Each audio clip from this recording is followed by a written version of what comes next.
Hi sir, welcome to our channel. Present మనతో పాటు దాము బాలాజీ గారు సీనియర్ జర్నలిస్ట్ ఉన్నారు. వారితో ఒకసారి మాట్లాడదాం. సార్ నమస్కారం సార్. నమస్తే. సార్, పవన్ కళ్యాణ్ గారు జనసేన నేతలకు ఒక చిన్న షాక్ ఇచ్చినట్టుగా తెలుస్తుంది సార్. అంటే బహిరంగ సభల్లో ఆయన మాట్లాడుతూ నియోజకవర్గాల్లో ఇబ్బందులున్నాయి, సమస్యలున్నాయి, కాకపోతే సర్దుకుపోండి అని చెప్పేసి. అంటే ఇప్పుడు తెలిసిందే టీడీపీతో కొన్ని ఇష్యూస్ అక్కడక్కడ వస్తున్నాయి.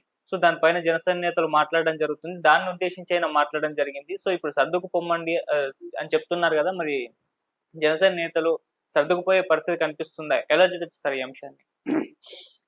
పవన్ కళ్యాణ్ ఇటీవల ఎమ్మెల్యేలు తర్వాత నియోజకవర్గ ఇన్ఛార్జీలతో సమావేశమయ్యాడు. తను అంటే ప్రధానంగా ఏంటంటే జనసేన పార్టీకి సంబంధించి వివిధ సమస్యలు ఏంటి, జనసేన పార్టీని బలోపేతం చేయాలి అన్న యాంగిల్.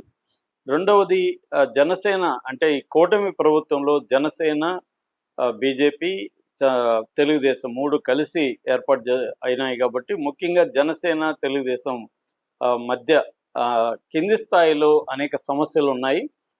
జనసేన లీడర్లకి తెలుగుదేశం లీడర్లకి మధ్య సమన్వయంలో ప్రాబ్లమ్స్ ఉన్నాయి. కొన్ని చోట్ల తెలుగుదేశం వాళ్ళు డామినేట్ చేస్తున్నారు.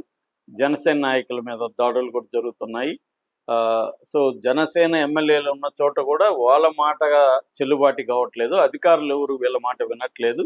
అక్కడ కూడా తెలుగుదేశం లోకల్ నాయకులు డామినేట్ చేస్తున్నారు. అధికారులు కూడా జనసేన పట్టించుకోలేదు అన్న విమర్శలున్నాయి. వీటినంతా అడ్రస్ చేయడానికి కోసం పవన్ కళ్యాణ్ గత కొంతకాలంగా ట్రై చేస్తున్నాడు. సో ఈ నేపథ్యంలో ఇప్పుడు పవన్ కళ్యాణ్ నిన్న కొన్ని వ్యాఖ్యలు చేశాడు. దాని మీద చర్చ తీవ్రంగా జరుగుతుంది. అదేంటంటే మీరు అడ్జస్ట్ అయిపోండి, కూటమిలో సమస్యలు ఉన్నా కూడా మనం తగ్గి అడ్జస్ట్ అయిపోవాలి. ఎందుకంటే మనకి బ్రాడర్ ప్రయోజనాలు ముఖ్యం. ఈ కూటమి 15 ఏళ్ల పాటు కంటిన్యూస్గా ఉంటుంది, ఈ ప్రభుత్వం ఉంటుంది. జగన్ వ్యతిరేక ఓటుని నేను చెల్లనివ్వను. కాబట్టి మీరు సమస్యల్ని చూసుకొని సర్దుకొని వెళ్ళాలి అనేది ఆయన చెప్పాడు. దీని పట్ల జనసేన నాయకులు తీవ్ర అసంతృప్తి ఉంది. యాక్చువల్గా జనసేన నాయకులు ఆశగా వచ్చారు పవన్ కళ్యాణ్ దగ్గరికి. మన సమస్యలు చెప్పుకుందాం, మన ప్రాబ్లమ్స్ చెప్పుకుంటే పవన్ కళ్యాణ్ సాల్వ్ చేస్తాడు, తెలుగుదేశం వాళ్ళతో మాట్లాడతాడు, అక్కడ ఉన్న అధికారులతో మాట్లాడతాడు అనేది వీళ్ళు అనుకుంటే, ఆయన ముందే అసలు వాళ్ళని మాట్లాడనివ్వకుండా ఈయనే ముందు అడ్జస్ట్ అవ్వండి అని చెప్పేస్తే ఇంకెవరో కూడా వాళ్ళ సమస్యలు చెప్పుకోలేరు. ఆల్రెడీ చెప్పేశాడు కాబట్టి. సో అది జనసేన నాయకులకి వచ్చిన ప్రాబ్లం పవన్ కళ్యాణ్ వల్ల. సో దీని మీద వైసీపీ కూడా దీన్ని కామెంట్లు చేస్తుంది. జనసేన నాయకుల్ని తెలుగుదేశం వాళ్ళు ఆడుకుంటున్నారు. ఇటు కాళహస్తిలో కానీ, ఇటు తాడేపల్లిగూడెంలో కూడా బొలిశెట్టి శ్రీనివాస్ కూడా చాలాసార్లు మాట్లాడాడు. అట్లాగే నెల్లిమర్లలో జనసేన ఎమ్మెల్యే మాధవ్ కూడా ఫైర్ అయింది తెలుగుదేశం వాళ్ళ మీద. ఇలాగ అనేక చోట్ల ఈ తెలుగుదేశం లీడర్లకి జనసేన వాళ్ళకి ప్రాబ్లమ్స్ అయితే కనిపిస్తున్నాయి. ఈవెన్ జనసేన మన పవన్ కళ్యాణ్ సొంత నియోజకవర్గం పిఠాపురంలో కూడా తెలుగుదేశం జనసేనల మధ్య క్లాషెస్ అనేక సార్లు మనకి బయట చూస్తున్నాం. కాకపోతే ఏంటంటే ఎప్పుడైనా కూడా కూటమి ప్రభుత్వం ఉన్నప్పుడు వాళ్ళ పార్టీల మధ్య గొడవలు అనేవి కామనే. ఎందుకంటే తెలుగుదేశం కంప్లీట్గా జనసేన మీద ఆధారపడి ప్రభుత్వం ఏర్పాటు చేయలేదు. తెలుగుదేశానికి 134 సీట్లు వచ్చింది, మంచి సొంతంగా గవర్నమెంట్ ఫామ్ చేయాలన్న పరిస్థితి ఉంది. కాకపోతే చంద్రబాబు 2029 ఎన్నికల్లో కూడా పవన్ కళ్యాణ్ వదిలిపెట్టి వెళ్ళదలుచుకోలేదు. ఎందుకంటే జగన్ వ్యతిరేక ఓట్లు చీలిపోవడం చంద్రబాబు కూడా ఇష్టం లేదు. అందుకని చంద్రబాబు పవన్ కళ్యాణ్ మీద డిపెండ్ అవ్వదలుచుకున్నాడు. ఈ విషయం పవన్ కళ్యాణ్కి తెలుసు. అట్లాగే పవన్ కూడా చంద్రబాబును వదిలిపెట్టి ఇండిపెండెంట్గా పోటీ చేస్తే ఆయన గెలుస్తాడా లేదా కూడా డౌటే.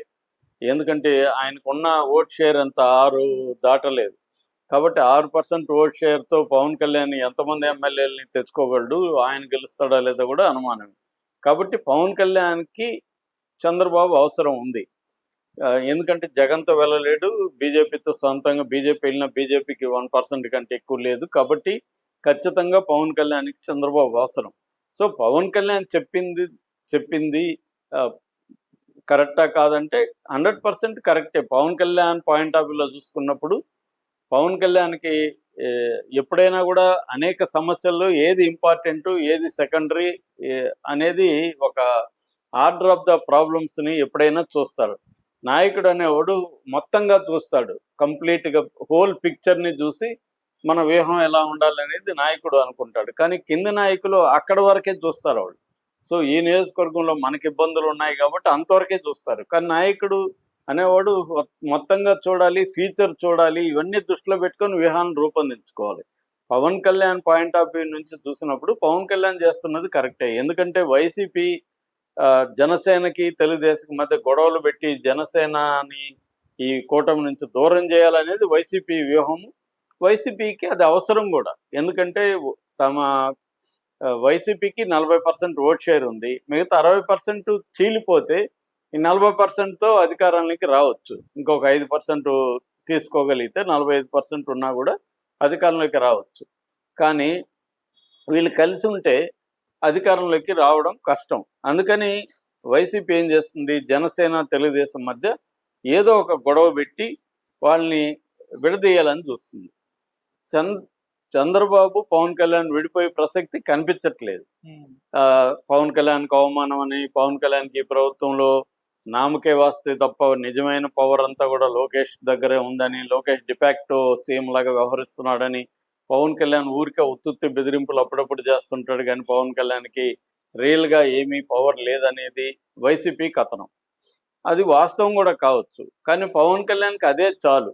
పవన్ కళ్యాణ్కి రియల్ పవర్ అవసరం లేదు. రియల్ పవర్ అంటే ఏమి, తన మంత్రి ఇది ఉంది, తనకి ఇచ్చే ఇంపార్టెన్స్ ఇస్తున్నారు.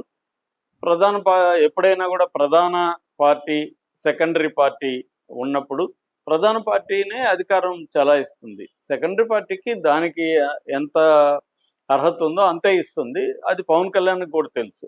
సో ఈ నేపథ్యంలో పవన్ కళ్యాణ్ ఇక్కడ ఏంటంటే 2 ఉంటాయి. ఒకటి సింబాలిక్గా ఉండడం, ఒకటి రియల్గా ఉండడం.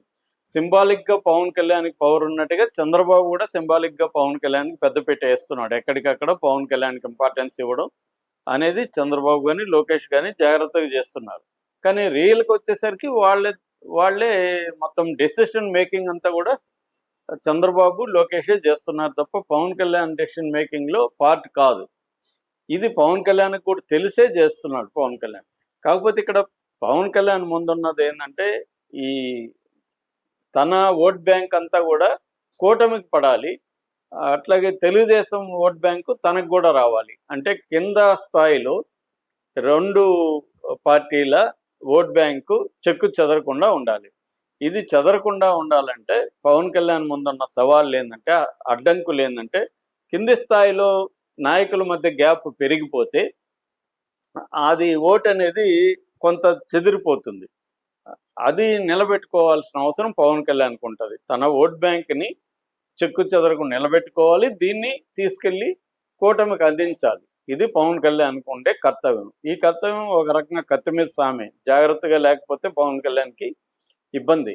అందుకని పవన్ కళ్యాణ్ ఏం చేస్తున్నాడంటే వాళ్ళతో మాట్లాడుతున్నాడు, వాళ్ళతో ఇంటరాక్ట్ అవుతున్నాడు జనసేన నాయకులు. అట్ ద సేమ్ టైం గొడవలు పెరగకుండా చూసుకోవాలి, అందుకని మీరు కొంచెం తగ్గిపోండి అని చెప్తున్నాడు. మీరు గొడవలు ఎక్కువ పెట్టుకుంటే తెలుగుదేశంకి మన అవసరం కంటే కూడా మనకి తెలుగుదేశం అవసరం ఎక్కువ ఉందనేది పవన్ కళ్యాణ్ అది చెప్పకపోవచ్చు కానీ అదే కరెక్ట్, అదే ఆయన ఫీల్ అవుతుంటాడు. అందుకని పవన్ కళ్యాణ్ ఇలా చెప్పడంలో తప్పేం లేదు. రెండోది ఏంటంటే జనసేనలో ఇండిపెండెంట్ లీడర్స్ ఏమీ గొప్పగా ఎవరు లేరు. పవన్ కళ్యాణ్ మాత్రమే అక్కడ పెద్ద లీడరు, మిగతా వాళ్ళు ఎవరు లేరు. అది కూడా పవన్ కళ్యాణ్కి తెలుసు. కాబట్టి ఎవడన్నా నేను వెళ్ళిపోతానంటే పవన్ కళ్యాణ్ పెద్ద నష్టమే లేదు. పవన్ కళ్యాణ్ చూసే 6% వస్తుంది తప్ప పవన్ కళ్యాణ్ ఇంకొక నాయకుడు ఉండి రాదు. కాబట్టి ఇవన్నీ చూసి రేపు పొద్దున బూత్ మేనేజ్మెంట్ ఇవన్నీ కూడా ఎవరు చూసుకోవాలి? జనసేన చూసుకోలేదు కదా, తెలుగుదేశం వాళ్ళే చూసుకోవాలి అక్కడ. కాబట్టి తెలుగుదేశానికి ఏంటంటే బలమైన ఆర్గనైజేషన్ స్ట్రక్చర్ ఉంది, జనసేనకు లేదు. కాబట్టి ఏ రకంగా చూసినా తెలుగుదేశం మీద పైనుంచి కింది వరకు డిపెండ్ అవ్వాల్సిందే జనసేన. ఓన్లీ ఏంటంటే జనసేన ఓట్ బ్యాంక్ మాత్రమే తెలుగుదేశానికి కావాలి. కాబట్టి ఈ ఎవరి బలం ఏంటి, ఎవరి బలహీనత ఏంటి అనేది పవన్ కళ్యాణ్ జాగ్రత్తగా బేరీజు వేసుకొని ఆయన మాట్లాడుతున్నాడు.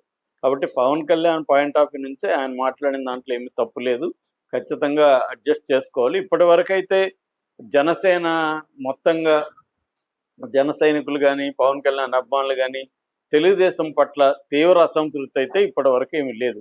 చిన్న ప్రాబ్లమ్స్ ఉంటాయి, అది ఒక్క పార్టీలో కూడా అసంతృప్తులు ఉంటాయి, తెలుగుదేశంలోనే అనేక ప్రాబ్లమ్స్ ఉంటాయి.